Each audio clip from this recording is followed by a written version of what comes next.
आज उनको उनके हवाले से भी कोई फैसला जी, है? नहीं, 1 साल की सजा जो रिमार्क्स में उनकी तरफ भी इशारा किया अच्छा गया अच्छा था। अच्छा, 1 साल कैद की उनको सजा हुई थी, लेकिन हाई कोर्ट से उनकी सजा मुअत्तली को 3 माह लग गए थे। अच्छा देखिए, अभी जो आप नवाज शरीफ साहब की बात कर रही थी ना, जी जी उस पर मैं चाह रहा था कि पहले मैं उससे जी शुरू जी जी करूं जी कि ये मुल्क एक लतीफ़ों का मुल्क है और यहाँ पे आपको पंजाबी में कहते हैं इट पुटो होते तानू एक नवा लतीफ़ा लग जाता है।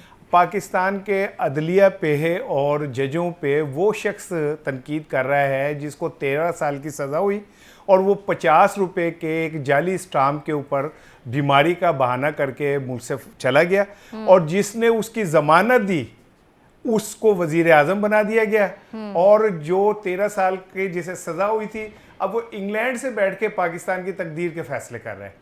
यानी इससे बड़ा कोई लतीफा आपने कभी सुना होगा? और उसी दिन फर्द जुर्म भी तो आयद होना था जी, वो साबिक अब वज़ीर मैं आज़म पे। उसी तरफ आ रहा हूँ कि उनके भाई के ऊपर फर्द जुर्म आयद होना नहीं थी। दिलचस्प वाकया ये है कि जब जज के सामने फर्द जुर्म पेश की गई तो जज ने कहा मुझसे तो पढ़ी नहीं जा रही, ये क्या लिखा हुआ है?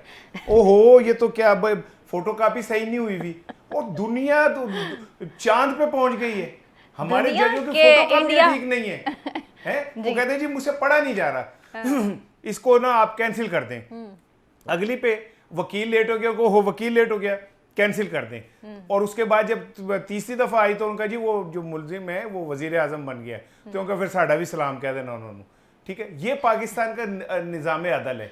तो इस निज़ाम अदल में आप जो बार बार अदल तलाश करने की कोशिश कर रही है ना सना, वो आपको नहीं मिलेगा।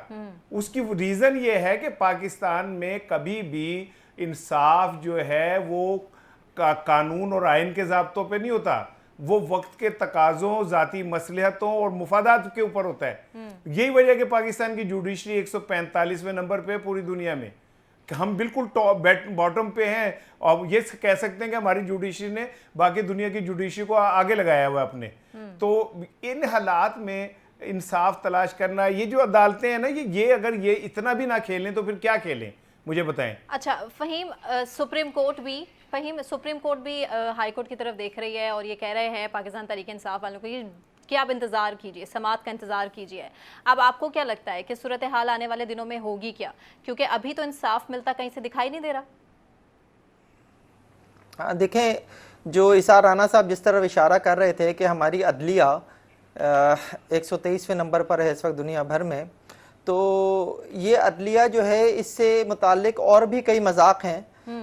और अगर एक सियासी मजाक और मैं आपसे डिस्कस कर लूँ, जो मैं चाहूँगा कि इसार राना साहब को बुरा ना लगे, तो जनाब पानामा में अकामा की सज़ा भी तो इसी अदालत से हुई थी।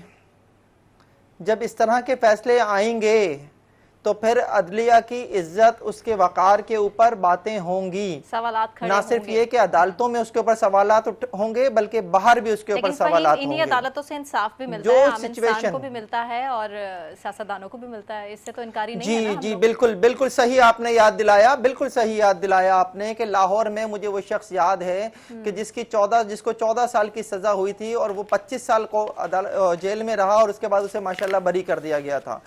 ये भी हमारी ही अदालतों से होते हैं ऐसे ही फैसले। लोग जो हैं वो सजाओं के ऊपर अपील करके जो है वो अदालत जेलों में पड़े रह जाते हैं, वहां वो इंतकाल कर जाते हैं और उनकी सजाओं के ऊपर, उनकी अपीलों के ऊपर फैसले उस वक्त आते हैं जब उनके बारे में ये पता चलता है कि वो तो अब इस दुनिया में ही नहीं है। ये भी कुछ हो रहा है, लेकिन मैं खैर इसके ऊपर ज्यादा बात करूंगा तो कहीं ऐसा ना हो कि कोई कंटेम्प्ट ऑफ कोर्ट का नोटिस आ जाए। खैर मैं उसके लिए भी तैयार हूं, लेकिन बात यह है कि आगे जाके होगा क्या, मंजरनामा क्या है। मंजरनामा तो बहुत क्लियर है इस वक्त कि जनाब जो चेयरमैन पीटीआई हैं उनके लिए फिलहाल सियासत में कोई गुंजाइश नहीं है। कोशिश हो रही है, जाहिर है वो प्रेशर डालने की कोशिश कर रहे हैं, जिस तरह से माजी में पाकिस्तान मुस्लिम लीग जो है वो प्रेशर डालती रही है कि मालमी इदारों को खत लिखेंगे। कल उन्होंने भी कहा मालमी इदारों को खत लिखेंगे, खत लिखने के लिए उन्होंने अपने वकील से कहा है बरतानिया में।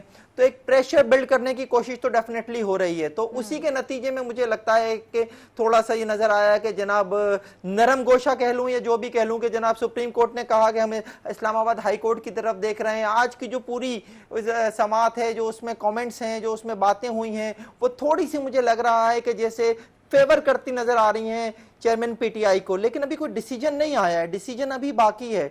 अगर कोई डिसीजन जो इंसाफ के तकाजों के मुताबिक हुआ और साथ साथ कानून के मुताबिक हुआ, तो मैं ये समझता हूं कि चेयरमैन पीटीआई को रिलीफ मिलेगा यहां से। लेकिन साथ ही दूसरी बात जो मैंने अभी थोड़ी देर पहले कही कि उनके लिए भी फिलहाल सियासत में कोई गुंजाइश नहीं है, उनके लिए कोई जगह नहीं है। तो दीगर मुकदमात ऑलरेडी उनके खिलाफ कायम किए जा चुके हैं, कुछ में गिरफ्तारी का भी फैसला हो चुका है, कुछ में उसका हुक्म भी मिल चुका है। अभी मजीद भी बहुत कुछ उनके खिलाफ मुकदमात जो है वो बन सकते हैं, तो फौरी तौर पर वो बाहर नहीं आते, लेकिन उन्हें रिलीफ मिलना शायद शुरू हो जाए।